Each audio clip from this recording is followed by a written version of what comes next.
The idea of a cooler originally started in 1637 when Sir William Berkeley was granted a patent to hoard snow and ice in caves, mountains, and warm places now known for holding cold things. He had a monopoly for selling snow and ice in Britain for over a decade. In the late 1700s in Philly, a new innovation of a gigantic ice box has been invented to keep items cold for a long period of time. Originally, they were made from wood that was lined with a variety of materials such as seaweed, sawdust, tin, and zinc.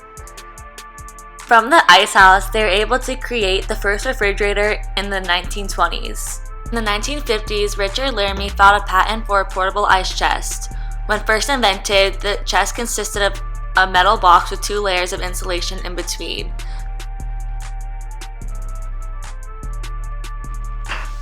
In our world today, people are not able to put hot and cold substances inside a cooler simultaneously.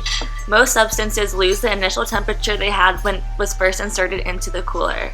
This could range from a day on the beach to hospitals not being able to keep a transient heart cold and the blood to go with it. Daily, doctors use coolers that contain dry ice, which may work well but can potentially be dangerous to the handler.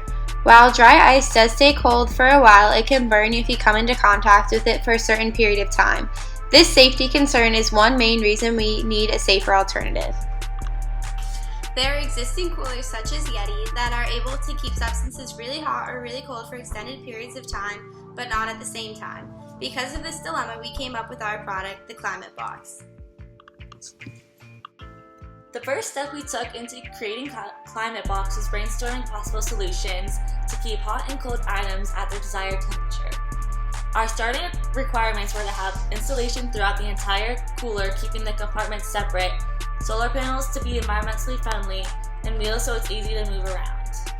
Before constructing the Climate Box, our team was in a showcase which gave us the opportunity to talk to stakeholders and hear their opinions on our project and our brainstorming ideas. After the showcase, our team started sketching the design for Climate Box. We decided that the cooler will be 13.5 inches wide, 18.5 inches long, and 17.5 inches deep. After sketching our product, we contacted Travel Country and Yeti to figure out what materials would be best suited to meet the requirements for our Climate Box. We decided to power the box with an Apex battery. For the cold side, we are using a Pelletier cooler which will keep it at the desired temperature, which is below 40 degrees Fahrenheit. And on the warm side, we're also using a Pelletier cooler, but we have it reversed. So like it obviously gets warm. And that's all. Devaney, how are you today? Good, thank you. I'm from Lyman High School, and in my engineering class, we created Climate Box. We are now conducting interviews with people who we think would benefit from Climate Box. So Climate Box is a dual compartment cooler, one side being hot, one side being cold, in the same container, and each side of the cooler can be regulated manually, like the temperatures. So where do you work? I work at Florida Hospital. I'm in the clinical research department. And do you think Climate Box would be beneficial for the for your work environment? It sounds like it would be very beneficial. Part of my job is I am responsible for sending samples out to the different labs, mostly in the United States, but some of them internationally. And many of the samples have to go ambient or room temperature. And a lot of the samples we have to send out on dry ice. And so many times we have 2 separate containers which we have to send to the same lab, but we have to incur the cost of sending them separately. Mm-hmm. So something like this sounds like it would be a really good idea. Is working with dry ice, like how do you, is it hard? Or Yes, actually dry ice it can be very dangerous.